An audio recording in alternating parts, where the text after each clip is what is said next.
Here we have a new 2023 Hyundai Kona Electric. This one comes in the SE trim level. And for the paint color, we have Abyss Black Pearl. And then our interior consists of gray cloth. And then for the powertrain, we just have a front-mounted electric motor. And I'll leave all the specs in the description below. But coming around to the front end here, we have LED daytime running lights, halogen headlamps. Love the look of the Kona Electrics though. And then we do have our charge port here. And then again, I'll leave that all the specs for that, for max charging rate, etc. And then down here, 17-inch wheels. We get passive keyless entry on the front.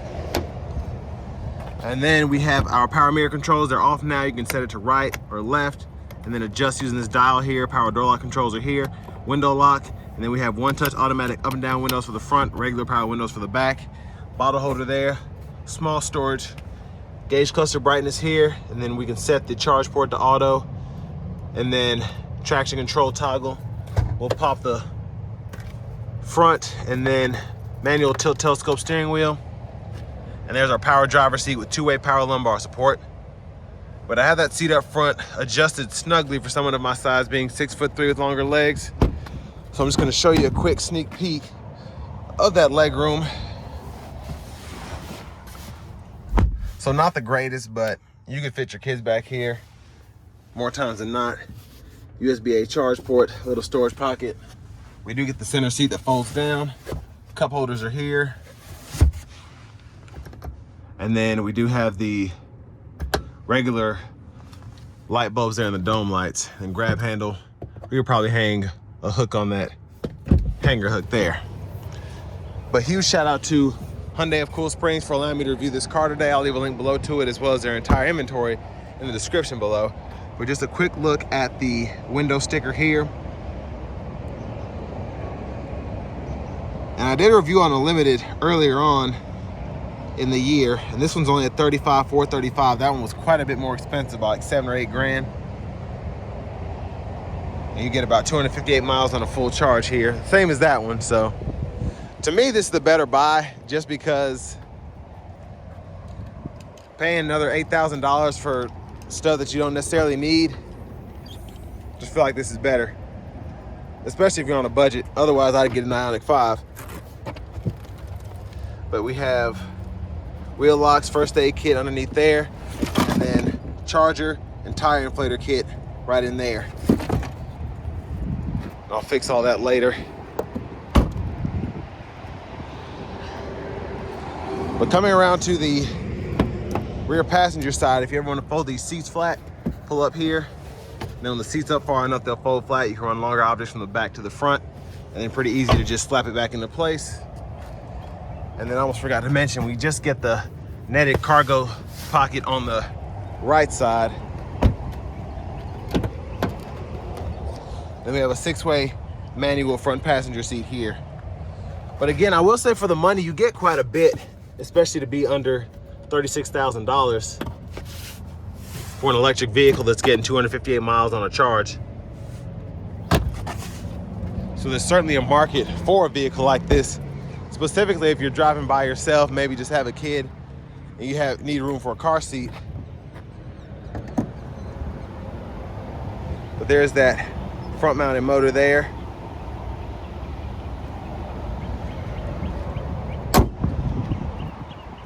But let's go ahead and hop in the driver's seat real quick.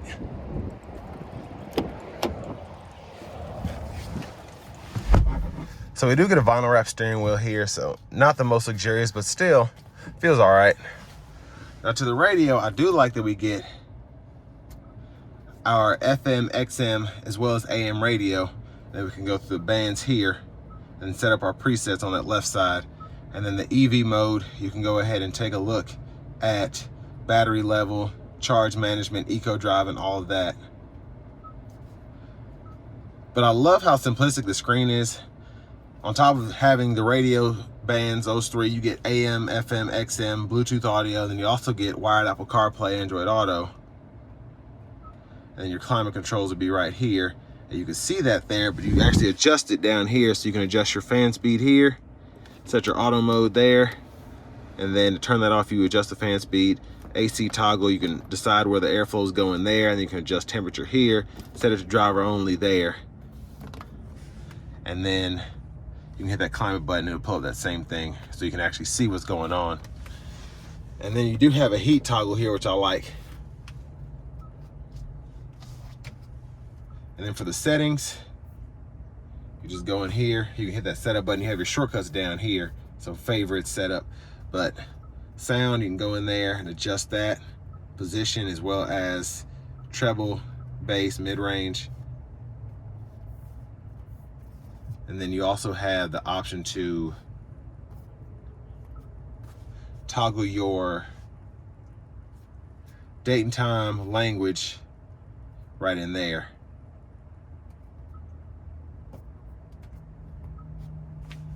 And then for your display, you can mess with that. And then you have your vehicle settings right in here. So drive mode, you can go through that. And then your climate, just different settings that you can go through. But volume knobs here, you can mute there. Hazards are here. It's getting hot, I need to turn that back.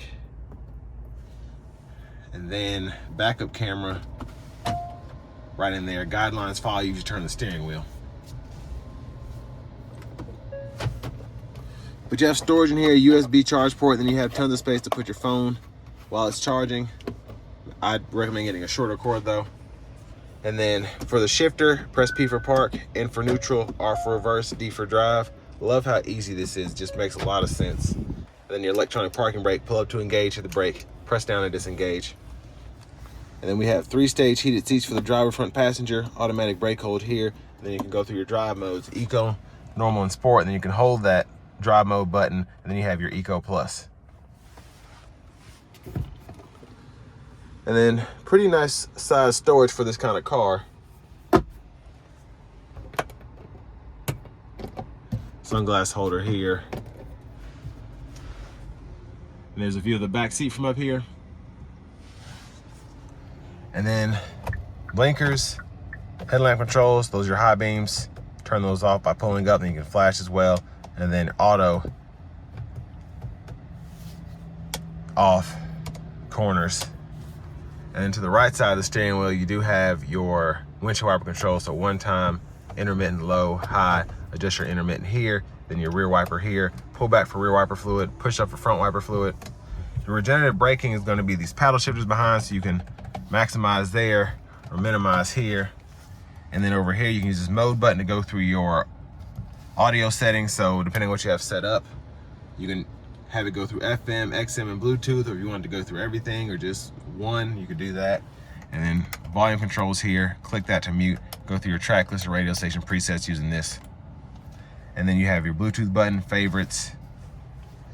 And then this is for your cruise, so you turn that on there, lane centering there, then you can adjust, you can pause, and then this is all for your gauge cluster. So this is to go through the sub menus, and then you can actually use this as a scroll bar or an OK by clicking it, depending on what menu you're in. So when I go through my settings, I can just go through what I have there. The push button start. And finally, here is our key fob with remote start. But now let's go ahead and take this 2023 Kona Electric SE out on the road for a test drive. So starting the test drive in the Kona Electric SE, drove the Kona Electric Limited, and I love how these drive. You have the front mounted electric motors, but they definitely pull and they feel faster just because you're getting pulled by the front motor as opposed to getting pushed by a rear mounted motor. But this is one of the cheapest electric vehicles that you can buy, and it just makes it that much more of a catch, especially if you just want to get started in the EV market.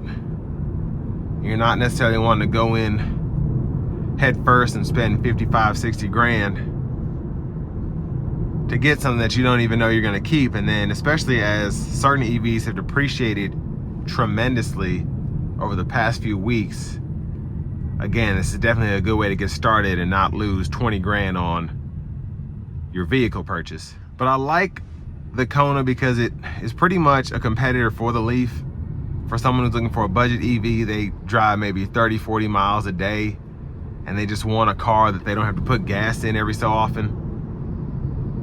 Specifically this SE getting you at that $35,000, $36,000 price point. And then hopefully you'll have a vehicle that'll last you for years to come and you don't ever have to use a drop of gas. I've been driving in eco mode here, and the Eco Plus is basically you don't get your AC and it tries to be as efficient as possible all the way around, which I wouldn't use that except maybe when it's like 60 degrees or 65, 70 degrees, perfect weather outside, but that's just me. So I have the vehicle in normal mode now in terms of the drive modes, and this makes it a bit more peppy, but honestly for driving around, specifically in this stop and go traffic that I'm in now, the eco mode is plenty. And then you still have, it basically just limits the throttle response. You still have your AC going just as cold, everything's still working as it should. But the normal just gives it a bit more power. And the regen system is decent. Me personally, I like the iPedal feel, or the 4 different brake modes that you get with the Ioniqs, but having the 3-stage regenerative braking is fine. You just have to use the brake more often than if you had a 1-pedal drive system. I'm gonna put it into sport mode now.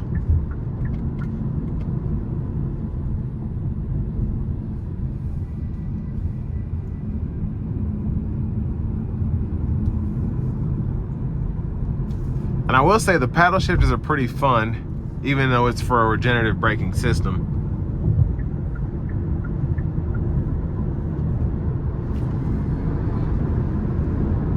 And she feels faster than the Ioniq 6 long range I just drove. And again, you get that feeling just because you're getting the pull from the front wheels. It just, it feels so weird. But fantastic throttle response. Now the lane keeping assist system is going here. Does a pretty good job at lane centering. I just don't trust it 100%. I had it in a Kia Sorento hybrid I had, and it got the job done most of the time, but it's one of those things where you can kind of relax your hands as opposed to just take your hands off the wheel for a minute, which you can do. It just do that at your own risk. But that's with all of these driver systems. Now ride quality wise, it was decent. This is a smaller car, it's lower to the ground. I will say the road noise was just a tad bit, but I think that had to do with that stretch of the interstate there being rougher. Probably needs to be repaved the next couple of years. But one of the great things about a vehicle like this is, with it being so quick, it's a lot easier to merge with traffic. It's a lot more fun to drive in my opinion, and it's quick all the way around.